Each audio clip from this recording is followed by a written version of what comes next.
তিনি সুবহানাহু ওয়া তাআলা সূরা ইসরার 32 নম্বর আয়াতে বলেছেন, ওয়ালা তাকরাবুজ জিনা, আর জিনার ধারে কাছেও যেও না। কেন? ইন্নাহু, পার্কে এভাবে হাত ধরে হাঁটা, কানা ফাহিশা, নিশ্চয়ই অশ্লীলতা। ইন্নাহু, নিশ্চয়ই রেল লাইনে ছেলে মেয়ে হাত ধরে কবিতা বলে বলে গান গেয়ে গেয়ে হাঁটা, কানা ফাহিশা, নিশ্চয়ই অশ্লীলতা।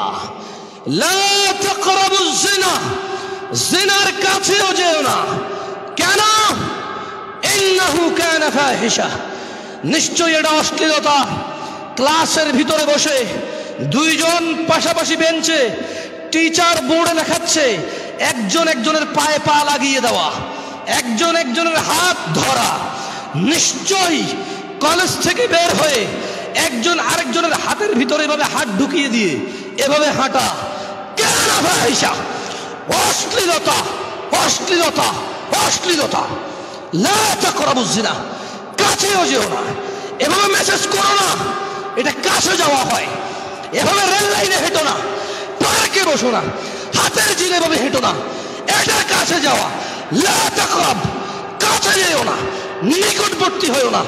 জিনা, অশ্লীলতার তুমি কাছে যেও না। ইন্নাহু কানা ফাহিশা, নিশ্চয়ই এটা অশ্লীল। ওয়া সাআ সাবিলা, এবং নিকৃষ্ট আচরণ, বর্বর আচরণ, নোংরা আচরণ, বন্য আচরণ। কাছেও যেও না। কাছে যাওয়াটাই নিকৃষ্টতা, কাছে যাওয়াটাই অশ্লীলতা।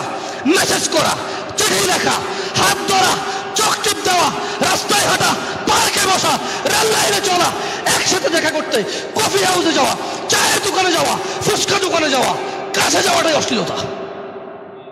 ওয়া সাআ সাবিলা, এবং নিকৃষ্ট বর্বরতা। যেও না, যেও না। তোমাদের রব বলেছে রহমানের বান্দারা জিনা করে না। যেও না, যেও না।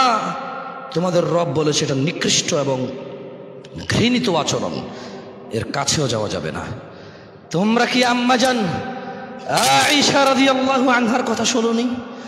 তিনি কি 1450 বছর পূর্বে তোমাকে, তোমার বাপকে, তোমার দাদা, পরদাদা, তোমার 14 গোষ্ঠী, তোমার পূর্বপুরুষ 1450 বছর থেকে তিনি কি বলে যান না? তিনি কি এখনো ডেকে ডেকে বলছে না? তিনি কি এখনো বলে না?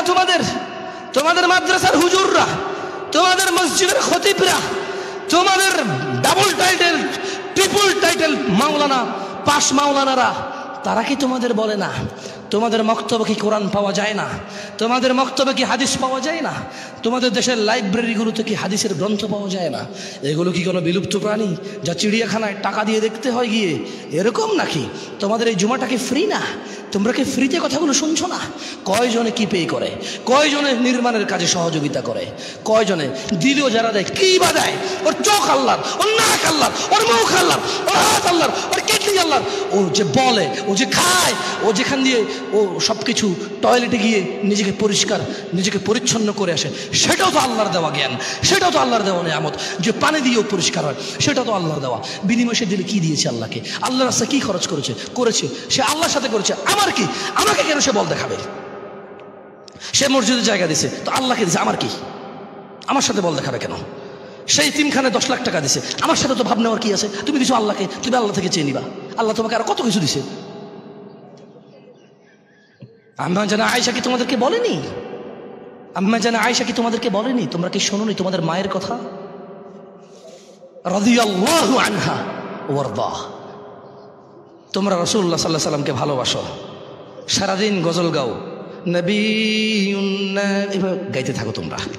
মুহাম্মদ মুহাম্মদ বলে তোমরা সাল্লাল্লাহু আলাইহি ওয়াসাল্লাম একবারও বলো না তোমাদের গজলগুলোতে। তোমাদের গজলগুলোতে শুধু আল্লাহ রাসূল সাল্লাল্লাহু আলাইহি ওয়াসাল্লাম শুধু নাম আর নাম, নাম নাম জপে জান্নাতে চলে যেতে চাও, অথচ তিনি বলেছেন ওনার নাম আসলে যে দুরূদ পড়ে না সে কৃপণ বখিল জান্নাতে যাবে না। তোমরা আছো গান বাজনা নিয়ে ব্যস্ত, তোমরা গজলগুলোকে গান করে ফেলেছো, সিনেমা নাটক করে ফেলেছো ধর্মকে। 1450 বছর আগে কত স্পষ্টভাবে এখানে বলা আছে। কোথায়? আন আয়েশা রাদিয়াল্লাহু তাআলা আনহা, আয়েশা রাদিয়াল্লাহু তাআলা আনহা থেকে বর্ণিত, তিনি বলেন